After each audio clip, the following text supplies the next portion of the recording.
Hello students, how are you all. Welcome back to my channel chemistry classes. हम लोग discussion कर रहे थे इलेक्ट्रोलाइसिस टॉपिक का। इलेक्ट्रोलाइटिक सेल को हमने अच्छे से स्टडी किया था डिटेल में, और फिर हमने कुछ सब्सटेंसेस की, कुछ इलेक्ट्रोलाइट्स की इलेक्ट्रोलाइसिस किस तरह से होती है इस प्रोसेस को समझा था। मोल्टन इलेक्ट्रोलाइट भी हमने लिए थे और हमने एक्वा सॉल्यूशन भी लिया था। तो अब देखिए हमारा नेक्स्ट टॉपिक जो है उसी का ही एक्सटेंडेड टॉपिक है, that is the quantitative aspects of electrolysis. Quantitative का मतलब है that it is related to the quantity. Quantity का मतलब अमाउंट ऑफ द सब्सटेंस। देखिए आपने क्या स्टडी किया, आपने इलेक्ट्रोलाइसिस की जो प्रोसेस पढ़ी थी उसमें आप लोग क्या देखते थे कि सपोज मैं कहूँ कि सोडियम क्लोराइड है, हमने मोल्टन सोडियम क्लोराइड लिया, इसकी हम इलेक्ट्रोलाइसिस करा रहे थे इलेक्ट्रोलाइटिक सेल में, और इसके अंदर प्रेजेंट थे Na positive plus Cl negative ion. तो जो पॉजिटिवली चार्ज मेरे पास आयंस है सोडियम आयंस, वो चले गए थे नेगेटिवली चार्ज इलेक्ट्रोड्स पे यानी कि कैथोड पे, और ये नेगेटिवली चार्ज आयन कहाँ चला गया था, पॉजिटिवली चार्ज इलेक्ट्रोड पे यानी कि एनोड पे। ठीक है, तो देखिए क्या हुआ था कि कैथोड पे जाकर के रिडक्शन की प्रोसेस हुई, सोडियम आयन इसने एक इलेक्ट्रॉन का गेन किया और क्या बन गया था, सोडियम। और मैंने क्या लिखा था वहां पे, आपको क्या बताया था कि sodium is produced at cathode. Cathode पे सोडियम की फॉर्मेशन हो गई। इसी तरह से एनोड पे फॉर्मेशन हुई थी किसकी, क्लोरीन गैस की वहां पे फॉर्मेशन हुई थी।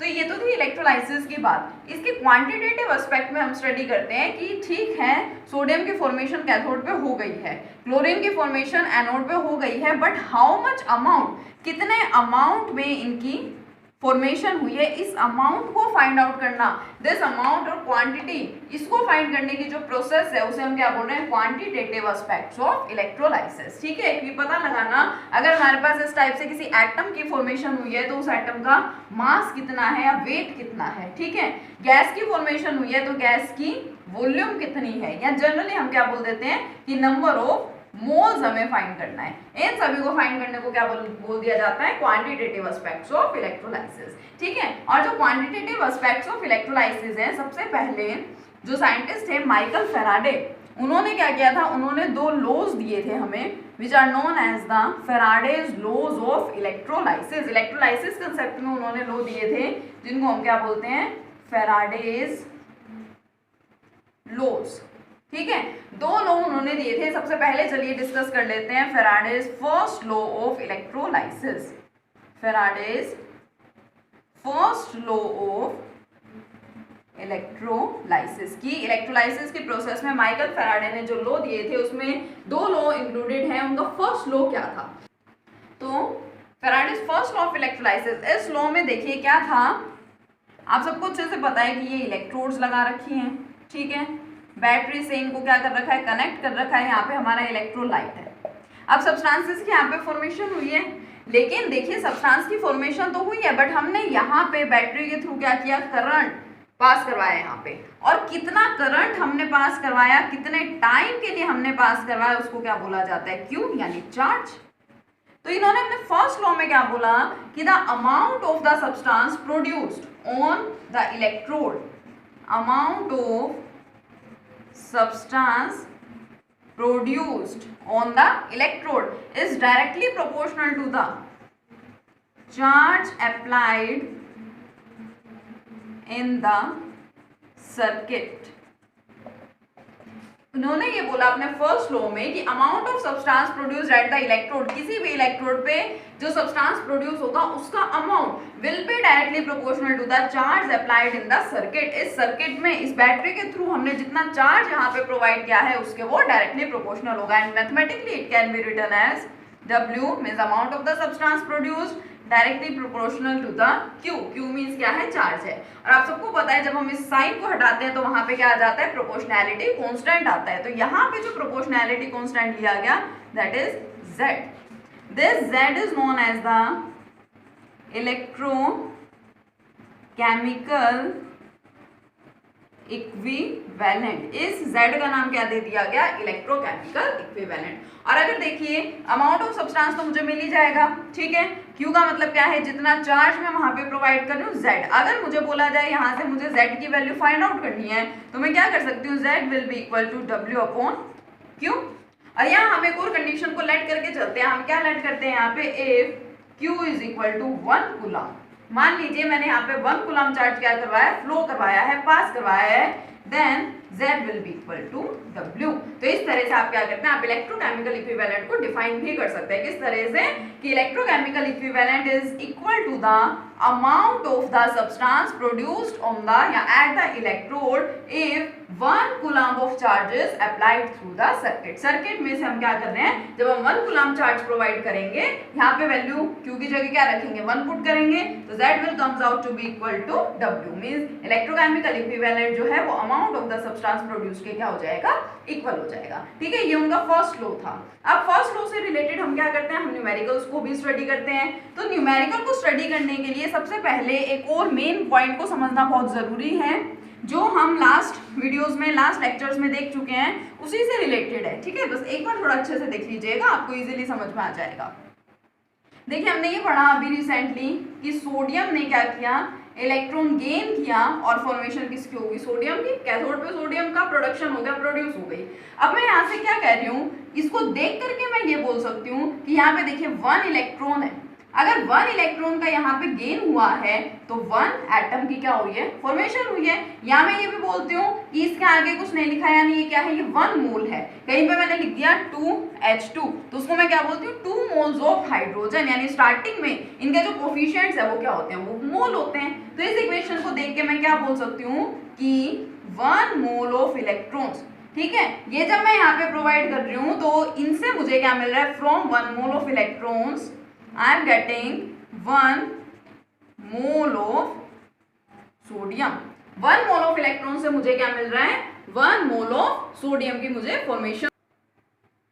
अब देखिए, यहाँ तो हम 1 मोल ऑफ इलेक्ट्रॉन की बात कर रहे हैं, लेकिन हमारे पास तो क्या है, चार्ज है। चार्ज से इसको रिलेट किया गया है, तो मैं ये बोल सकती हूँ 1 मोल ऑफ इलेक्ट्रॉन पे चार्ज कितना होता है, आप सबको अच्छे से पता है कितना होता है, 96,500 कूलम्स। अगर आपको ये नहीं पता है तो अपना रिलेशन ध्यान कीजिए। क्या रिलेशन था, हमें ये पता है कि चार्ज ऑन 1 इलेक्ट्रॉन पे चार्ज कितना होता है, 1.6 इंटू 10⁻⁻⁻⁹ कूलम, ये होता है।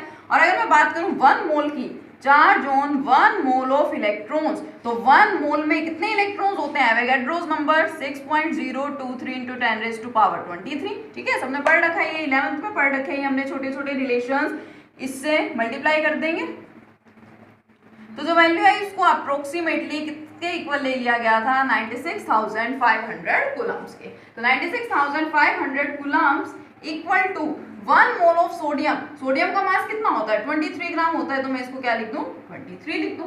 ठीक है, लेकिन यहाँ पे देखिए अभी मैंने जो चार्ज प्रोवाइड करने की बात की थी वो क्या मैंने लेट किया है, मैंने Q को 1 कूलम लेट किया है। तो यहाँ से 1 कूलम की अगर मैं बात करूं तो मुझे वैल्यू क्या मिल जाएगी, मिल जाएगी ना, इसमें कोई दिक्कत नहीं है। अब देखिए जो 1 कूलम है उसी को ही यहाँ पे इक्वल किसके बोल दिया गया, Z के। यहाँ पे Z को साइंटिस्ट ने क्या किया, Z को और 1 कूलम को भी उन्होंने इक्वेट कर दिया और यहाँ से Z की वैल्यू निकाली उन्होंने, Z is equal to 23/96,500 coulombs. इसके आगे आप मेंशन कर देंगे यूनिट्स। ठीक है, अब देखिए, अब ये जो है मोस्टली सभी केसेस में सेम रहता है। मान लीजिए मैंने सॉल्यूशन लिया होता मैग्नीशियम क्लोराइड का, तो मेरे पास क्या होता है, Mg2 पॉजिटिव आयंस होते प्लस 2 इलेक्ट्रॉन्स और मुझे क्या मिलता, मैग्नीशियम। अब देखिए यहाँ पे 2 मोल्स ऑफ इलेक्ट्रॉन्स तो कितने हैं, 2 मोल्स हैं, वो मुझे दे रहे हैं 1 एटम ऑफ मैग्नीशियम। ठीक है, 2 मोल्स ऑफ इलेक्ट्रॉन मुझे क्या दे रहे हैं, ओनली 1 एटम ऑफ मैग्नीशियम दे रहे हैं। और अगर मैं इसी प्रोसीजर को यहाँ पे अप्लाई करते हुए Z की वैल्यू फाइंड करना चाहूँ तो मुझे क्या मिलेगा, मैग्नीशियम का मास 24/96,500 एज इट इज। ठीक है, लेकिन यहाँ पे मेरे पास 2 इलेक्ट्रॉन्स है, 2 मोल्स है, तो यहाँ पे फिर वो भी आ जाएगा। अब हर एक केस में हम इस तरह से अलग अलग तो फाइंड करते नहीं है, तो हम यहाँ पे क्या करते हैं, हमने एक जनरल सा यहाँ पे रिलेशन ले लिया।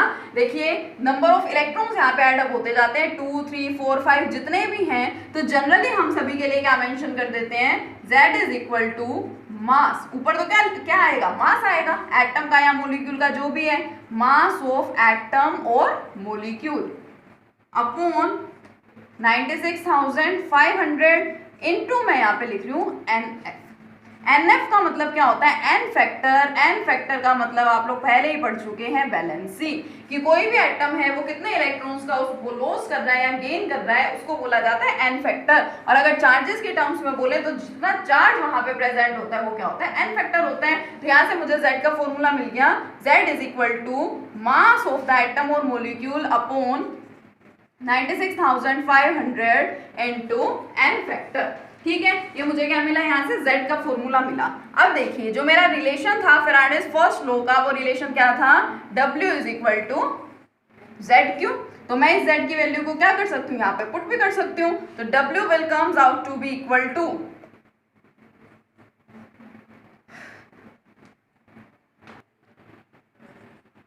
ठीक है, तो अब मैं यहाँ पे z की वैल्यू पुट करूंगी तो z इज इक्वल टू देखिए W अपॉन, अब ये तो दोनों सेम सेम सा हो गया। तो अब यानी हम क्या करेंगे, हमने यहाँ पे देखिए मास ले रखा है, मोलिकुलर मास की हम बात कर रहे हैं, तो इसलिए हम यहाँ पे इसको W लिखने की बजाय क्या लिखेंगे, कैपिटल M, मोलिकुलर मास या फिर मोलर मास।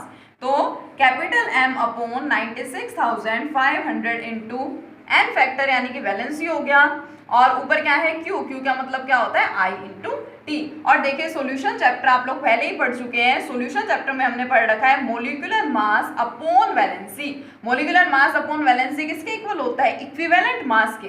स्टूडेंट्स इसके लिए आपको ये छोटे छोटे रिलेशंस याद होने चाहिए, equivalent mass into I into T upon 96,500। तो यहाँ से अगर आप W फाइंड करना चाहें, आपकी बुक्स में मोस्टली जो फॉर्मूला गिवन होता है वो ये होता है, डायरेक्टली ये फॉर्मूला वहाँ पे लिख दिया जाता है, डेरिवेशन आपसे एग्जाम में पूछा नहीं जाता है, लेकिन ये फॉर्मूला आया कहाँ से उसके लिए मैंने आपको ये बताया है। ठीक है, एग्जाम के पॉइंट ऑफ व्यू से देखें तो आपको स्टडी करना होता है फैराडेज फर्स्ट लॉ होता क्या है, और ये फॉर्मूला आपको बहुत अच्छे से याद होना चाहिए। ठीक है, लेकिन मैंने आपको ये डेरिवेशन बता दिया, तो एक बार इसको अच्छे से देख लीजिए।